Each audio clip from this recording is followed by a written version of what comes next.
how to make and create YouTube video thumbnail on Canva PC. Hello guys, so all what you have to do is so simple and easy. Go to canva.com and log into your account. Now click on create a design right here and search for YouTube, then go down and click on YouTube thumbnail. Click on it like this and it will take you to this page.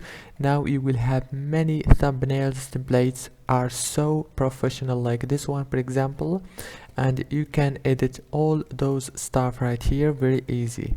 You can edit the text and everything just from here. You can also change the colors from here. As you can see, everything can be changed very easy. After you finish editing, go to the top here and click on download.